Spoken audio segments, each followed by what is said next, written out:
नमस्कार, आप देख रही हैं आईमा मीडिया। भारतीय राजनीति में चुनाव सुधार, मतदाता सूची की शुद्धता और पारदर्शी प्रक्रिया हमेशा से चर्चा का विषय रही है। हाल ही में केंद्र सरकार द्वारा लागू की गई एसआईआर प्रक्रिया को लेकर कई विपक्षी दलों ने आपत्ति जताई, जिनमें सबसे मुखर पश्चिम बंगाल की मुख्यमंत्री ममता बनर्जी रही हैं। उन्होंने न केवल एसआईआर को भेदभावपूर्ण और निष्पक्ष न होने वाला सिस्टम बताया, बल्कि ये भी आरोप लगाया कि भारतीय जनता पार्टी ही चुनाव आयोग बन गई है। साथ ही उन्होंने चेतावनी दी कि मुझे चुनौती दी तो नींव हिला दूंगी।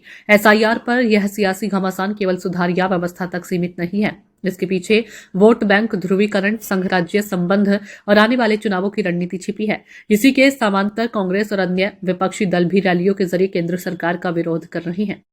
ममता बनर्जी एसआईआर का विरोध क्यों कर रही है और विपक्ष की राजनीति का उद्देश्य क्या है? भारतीय जनता पार्टी और विपक्ष के बीच बढ़ती खींचतान का प्रभाव क्या पड़ेगा?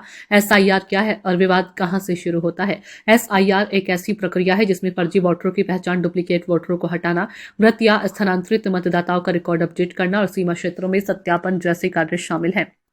सरकार का दावा है कि इससे मतदाता सूची का शुद्धिकरण होगा, मतदान अधिक पारदर्शी होगा और चुनावी धोखाधड़ी कम होगी। लेकिन विपक्ष का आरोप है कि ये सिर्फ विपक्षी राज्यों को निशाना बनाने का तरीका है। इससे गरीब, प्रवासी, अल्पसंख्यक और सीमावर्ती क्षेत्रों में रहने वालों के नाम बड़ी संख्या में हटाए जा सकते हैं और भाजपा इसे राजनीतिक लाभ के लिए इस्तेमाल कर सकती है। इसी बिंदु पर राजनीति सबसे ज्यादा गर्म हो गई है। ममता बनर्जी का विरोध राजनीतिक और सामाजिक पहलू है। ममता का आरोप है कि भारतीय जनता पार्टी चुनाव आयोग बन गई। ममता बनर्जी का मानना है कि एसआईआर प्रक्रिया केंद्र के दबाव में संचालित होगी। चुनाव आयोग स्वतंत्र रूप से फैसला नहीं ले पाएगा और भारतीय जनता पार्टी अपनी रणनीति के अनुसार मतदाता सूची को प्रभावित कर सकती है।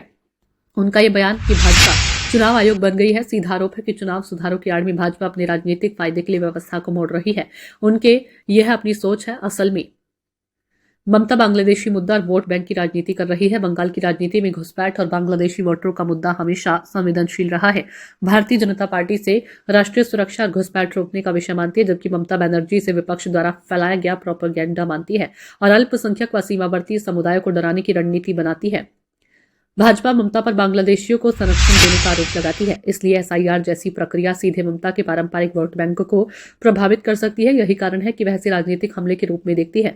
ममता का बयान कि मुझे चुनौती दी तो नींव हिला दूंगी, ये बताता है कि ममता एसआईआर के खिलाफ बड़ा आंदोलन खड़े करने की तैयारी में है।